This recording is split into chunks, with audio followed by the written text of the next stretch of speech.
Hello， 大家好，我是 Eason。如果你喜欢富士的 X100 系列，那么今天要介绍的这台 Himatic E 就像是只要它1/10价格的底片版本。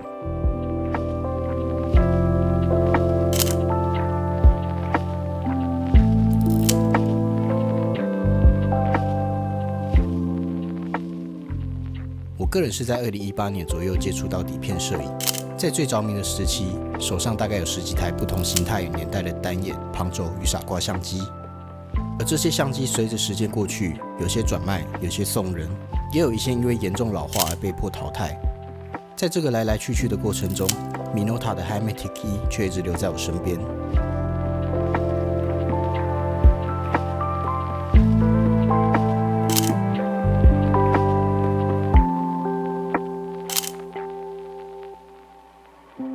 之所以把它与富士的 X100 系列拿来做比较，主要是因为它们都有几项迷人的共通点。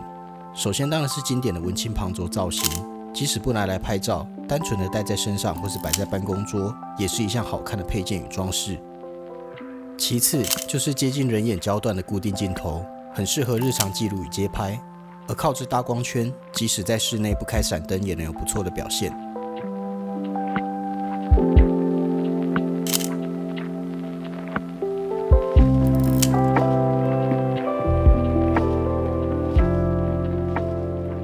这台发售于1971年、超过半世纪的老相机，在规格上并没有特别突出的创新功能或设计，即使在今天的底片圈里，它也不算热门机型。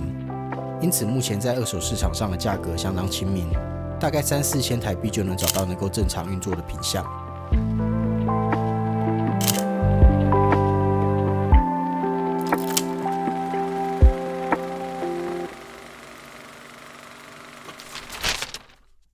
在正式开始介绍这台相机之前，我想先简单带一下生产它的品牌。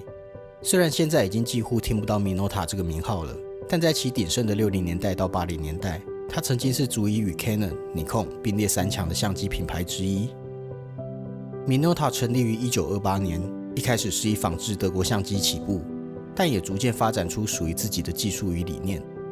1962年推出的 Minolta XR7 是世界第一台内建测光表的单眼相机，奠定了 Minolta 以技术为导向的品牌形象。到了1985年 ，Minolta 更是推出了世界第一台将自动对焦马达整合进机身的单眼相机 Alpha 7000，正式开启了现代 AF 系统的序幕。但是随着90年代相机市场迎向数位化 ，Minolta 逐渐失去技术上的领先地位，最终在2003年与 Konica 合并，并在3年后将整个 Alpha 系统转让给 Sony。顺带一提 ，Sony 现在的 Alpha 系列与区分机型的数字，其实就是延续過往 Minolta 在命名上的传统。アルファならあなたが気づかないわずかなブレもボディが防ぐ。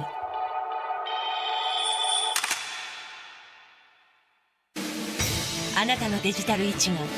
ボディに手ブレ補正ついていますか？アルファ新レンズで登場。Sony。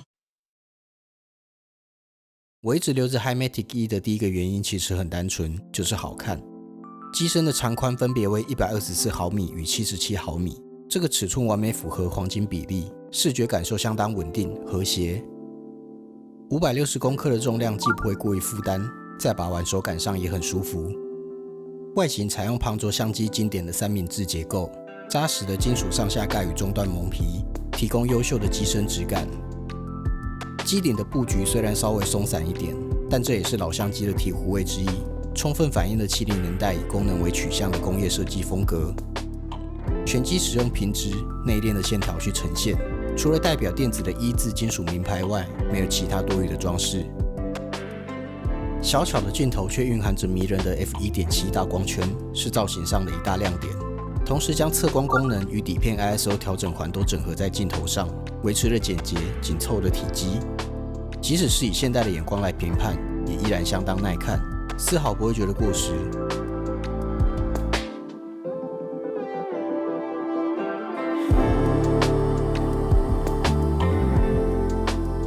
Himatic E 的对焦方式是使用黄斑叠影对焦，优点是观景窗明亮，在低光环境下也比较容易判断是否准焦。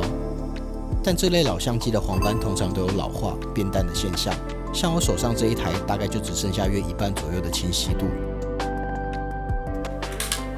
除了黄斑变淡以外，它还有另一个经常被诟病的缺点，那就是快门的手感。由于行程比较长，同时又缺乏机械结构的明确回馈，导致在拍摄手感上比较模糊。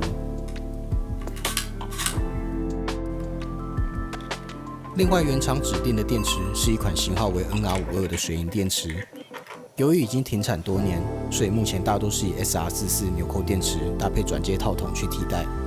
因为 SR44 的电压与相机设定的不同，如果没有降低电压，理论上存在一些测光过曝的现象。但在我个人的使用经验里，负片的宽容度完全足以应付这点些微的误差。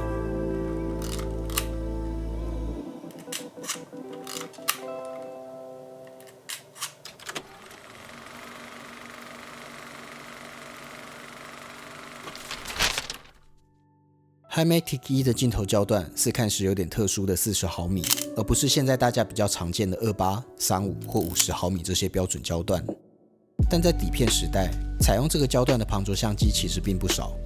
而在近期比较为人所熟知的，大概就是理光的 GR3X。Himatic 1是一台非常典型的70年代电子旁轴。它采用了程式自动曝光系统，相机会根据测光结果自动决定快门与光圈的组合。使用者只需要设定好底片感光度，接着只要对焦按下快门就能完成拍摄。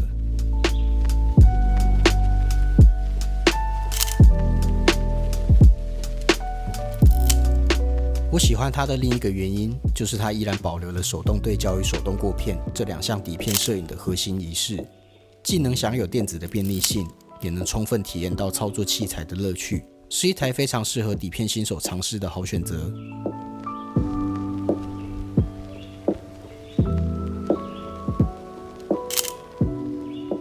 除了前面所提到的 f1.7 大光圈，这颗镜头在设计上采用了经典的双高斯结构，即使在光圈全开的状态下，中心画质依然锐利，边缘过渡滑顺，几乎没有镜头畸变。成像风格相当通透，具有良好的对比与层次，阴影的细节丰富，即使在高反差的场景中也不容易死黑或过曝。色调方面 ，Roco 镜头一向偏暖，阶调柔和，拍摄人像时肤色会带一点微微的琥珀色调，非常讨喜。而在街景或静物题材里，则会呈现一种淡淡的怀旧氛围。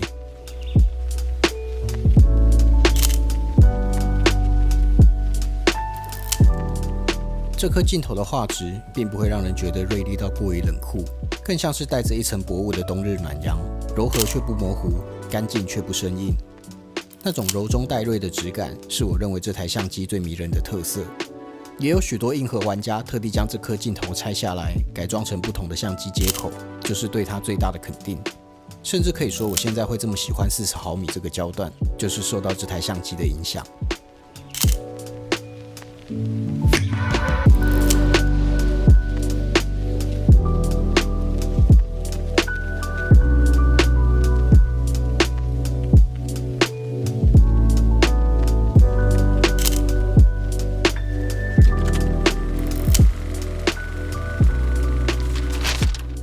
回过头看 ，Himatic 1并不是什么传奇名机，也没有无可取代的特殊技术，甚至在那个年代里，也只是一台中阶的消费相机。